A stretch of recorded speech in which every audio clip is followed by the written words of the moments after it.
Now kids we have this question, name the angle in 6 different ways. 6 अलग अलग तरीके से हमको इस एंगल का नाम लिखना है। So the firstly I want to write it like this, angle A, क्योंकि यहाँ पे छोटा सा एक ए लिखा हुआ है स्मॉल लेटर में, तो हम उससे भी एंगल को यहाँ पे रिप्रेजेंट कर सकते हैं बिकॉज ए इट्स गिवन, ठीक है। Generally we not use to write the name of angle in small letters, but it's given, so that's why I am writing here first one is angle A. इसके बाद ये पूरा का पूरा angle कौन से कैपिटल अल्फ़ाबेट पे बना है? It is x. इसके बाद हम चलें एंगल एम, एक्स और एन। एंगल एम, एक्स और एन, ये 3 तरीके से हो गया। सेकेंड वन इज इसका उल्टा, एंगल एन, एक्स और एम। एन, एक्स, एम, ये 4 तरीका हो गया। Last one is angle Y, X, Z. Angle Y, X, Z, and the last one is angle Z, X, Y. Z, X, Y. You can check कि सारे angles में जो alphabet x है वो सेंटर पर आया है। उसका मतलब क्या है कि एक्स पर ही क्या हो रहा है, हमारे एंगल फॉर्म हो रहे हैं। Now the next question, this is the figure and with the help of this figure you have to give the answers of these question. So पहले हम फिगर को ही एनालिसिस कर लेते हैं। हम लोग इसको देख लेते हैं कि क्या दिया हुआ है। तो ये दिया हुआ है 2 एंगल जुड़े हुए हैं, एंगल 1 और एंगल 2। तो ये कैसे हो जुड़े हुए हैं एंगल, मतलब ये कैसे होंगे एडजेसेंट, हमको समझ में आ गया। एंगल 1 का जो एरिया है वो यहाँ से यहाँ तक है और इसका नाम क्या होगा, BAC, ठीक है। इसके बाद एंगल 2 का जो एरिया है वो क्या है, CAD या DAC, और दोनों जो मिल के एंगल बना रहे हैं तो ये बड़े एंगल का नाम क्या हो जाएगा, BAD। तो ये हमने फिगर देख के ही समझ लिया। Now let's see the questions. Vertex of angle 1, angle 1, angle 2, ये बड़े एंगल का सबका ही वर्टेक्स क्या है, A है। Another name of angle 2, angle 2 का एरिया कहाँ से कहाँ तक है, ये वाला एरिया है, तो CAD या DAC, CAD और DAC, ठीक है, कोई एक आप लिख सकते हो। Another name of angle 1 plus angle 2, तो एंगल 1 और एंगल 2 को जोड़कर हम क्या बनाएंगे, ये बड़ा वाला एंगल। सो आप एंगल A भी लिख सकते हो, इसको आप एंगल BAD भी लिख सकते हो, इसको आप एंगल DAB भी लिख सकते हो। इसको आप 3 तरीके से लिख सकते हैं, ठीक है।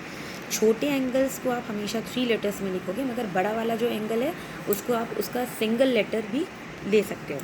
Now common arm of angle 1 and angle 2, angle 1 और एंगल 2 की कॉमन आर्म कौन सी है, ये है common arm. So this is AC। Angle 1 and angle 2 are dash angles. Angle 1 और एंगल 2 कैसे हैं, चिपके हुए एंगल्स हैं, तो हम इसको क्या लिखेंगे, they are adjacent angles. Now while doing drill Rohan was asked to about turn. About turn का मतलब क्या होता है कि आप अगर ईस्ट की तरफ देख रहे हो तो आप सीधे सीधे कहाँ घूम जाओगे, वेस्ट की तरफ। तो अगर रोहन इस डायरेक्शन में खड़ा था, ये क्या है, ईस्ट, वेस्ट, नॉर्थ और साउथ। अगर रोहन नॉर्थ की तरफ देख रहा था और उसको बोला गया अबाउट टर्न के लिए, तो रोहन घूम के इस तरफ देखने लगेगा अबाउट टर्न में। आफ्टर 2 मिनट्स ही was again asked to about turn. 2 minute के बाद फिर से उसको अबाउट टर्न बोला गया, तो अब रोहन फिर से यहाँ मुड़ेगा और यहाँ देखने लगेगा। तो ये एंगल कितने डिग्री का बन गया, उसने 360 डिग्री का क्या लिया है, टर्न लिया है। नाउ आंसर इन येस और नो। कैन 2 एक्यूट एंगल्स भी सप्लीमेंट्री, क्या 2 एक्यूट एंगल, एक्यूट मतलब जो छोटे होते हैं 90 डिग्री से, तो सप्लीमेंट्री फॉर्म कर सकते हैं। So answer is no. आप कोई भी एग्जांपल ले लो, 90 डिग्री 89 डिग्री ले लें और उसके बाद एक और 89 डिग्री लेते हैं। ये सबसे जो बड़ा एक्यूट एंगल है वो है, या तो 89.5, 89.5 भी आप ले लेंगे। सम सप्लीमेंट्री में कितना आना चाहिए, 180 डिग्री आना चाहिए, तो we have to find out. तो इसका सम कितना आ जाएगा, 178 डिग्री। तो 2 एक्यूट एंगल मिलके कभी भी सप्लीमेंट्री एंगल नहीं बनाएंगे। इसका आंसर क्या हो गया, no. Can 2 obtuse angles form a linear pair, 2 90 degree से बड़े एंगल क्या लीनियर पेयर बनाएंगे, इसका आंसर भी नो है, क्योंकि हमने ट्रू फॉल्स में देख लिया था कि 2 ऑब्ट्यूज एंगल कभी भी लीनियर पेयर नहीं बनाएंगे, ना वो सप्लीमेंट्री बनाएंगे। कैन लीनियर पेयर भी सप्लीमेंट्री, यस। लीनियर पेयर जो होते हैं एक दूसरे से चिपके एंगल होते हैं और सम कितना बनाते हैं, 180 डिग्री का। तो ये सप्लीमेंट्री एंगल में भी हमको सम कितना मिलता है, 180 डिग्री का। तो लीनियर पेयर सप्लीमेंट्री हो सकते हैं। कैन 2 एक्यूट एंगल्स भी कॉम्प्लीमेंट्री, यस। 2 छोटे छोटे एंगल एक्यूट एंगल, तो ये दोनों ही कॉम्प्लीमेंट्री एंगल होते हैं, ठीक है। एक्यूट एंगल्स कभी भी ऑब्ट्यूज एंगल और एक एक्यूट एंगल कॉम्प्लीमेंट्री नहीं होगा, क्योंकि कॉम्प्लीमेंट्री में हमें सम कितने डिग्री का लेना होता है, 90 डिग्री का। Can vertically opposite angles be adjacent? Vertically opposite angle क्या होते हैं? एक दूसरे के जस्ट आमने सामने, ये कभी भी चिपके नहीं होंगे, तो एडजेसेंट तो ये कभी भी नहीं होंगे, तो इसका आंसर हमने क्या लिख दिया? नो लिख दिया। Now see this question, question number 7, look at the figure and answer the following question. ये क्या है? ये 1 2 3 4 5 6 7 8 इतने सारे एंगल्स दिए हैं। 1 के सामने 5 है, 2 के सामने 6 है, 3 के सामने 7 और 4 के सामने 8। अभी तो हमने ये देख लिया। हम लोग क्वेश्चन देखते हैं कि कैसे कैसे क्वेश्चन हमको आंसर देने हैं। एंगल 3 का वर्टिकली अपोजिट, तो एंगल 3 का वर्टिकली अपोजिट कौन दिख रहा है हम लोग को? एंगल 7। एंगल 5 का वर्टिकली अपोजिट, एंगल 5 का वर्टिकली अपोजिट कौन है? एंगल, ये एंगल 5 है और ये एंगल 1 है। आप ऐसे ऐसे भी कर सकते हैं, एकदम सीधी लाइन पे मिलते हैं ये वर्टिकली अपोजिट एंगल, तो एंगल 1 है। एंगल 4 का एडजेसेंट एंगल, एंगल 4 ये है, इसके एडजेसेंट मतलब आजू बाजू में एंगल 3 है और एंगल 5 भी है, तो आप कोई भी एक लिख सकते हो। एंगल 3, एंगल 5, इनमें से कोई एक लिख सकते हैं, ठीक है।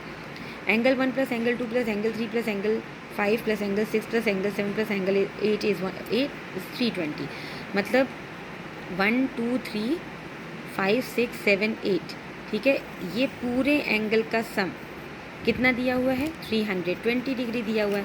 हमको निकालना है एंगल 4, तो angle 4 is equal to 360 degree minus 320 degree, क्योंकि ये सब एंगल्स को अगर हम प्लस करें तो हमको 360 ही मिल रहा है, तो आंसर कितना आ जाएगा? 40 degree.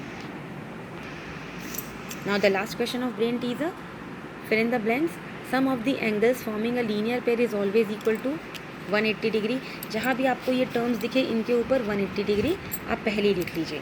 A reflex angle lies between 180 degree and 360 degree.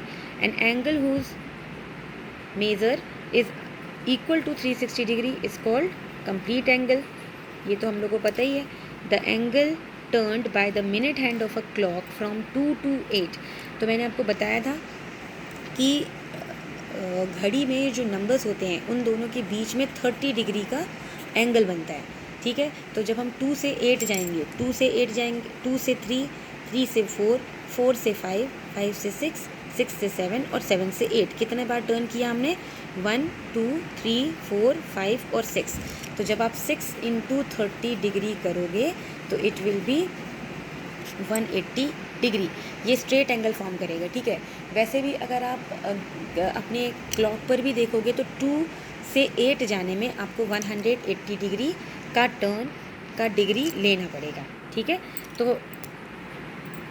The angle turned by the minute hand of a clock from 2 to 8 is a straight angle. यहाँ पर हम क्या लिखेंगे? स्ट्रेट एंगल लिखेंगे यहाँ पर। Let me remove this. Here the type of angle we are going to write, ठीक है, it will be straight angle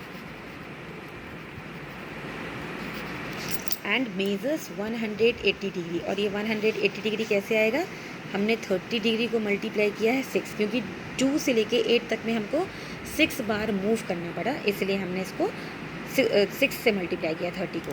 complement of 0.5, तो कॉम्प्लीमेंट में फिर अंडरलाइन किया मैंने और इसको लिखा कितना कि कॉम्प्लीमेंट्री एंगल जो होते हैं वो 90 डिग्री होते हैं। दो एंगल मिलके कितने डिग्री का सम बनाते हैं? 90 डिग्री का। तो 0.5 के लिए हम क्या करेंगे? 90.0 डिग्री माइनस 0.5 डिग्री। 0.5 बहुत छोटी वैल्यू होती है और इसका आंसर कितना आ जाएगा? 18.5। 18.5 डिग्री इज़ दी आंसर। इसका आप सब्ट्रैक्शन करिए। If you feel any difficulty you may ask.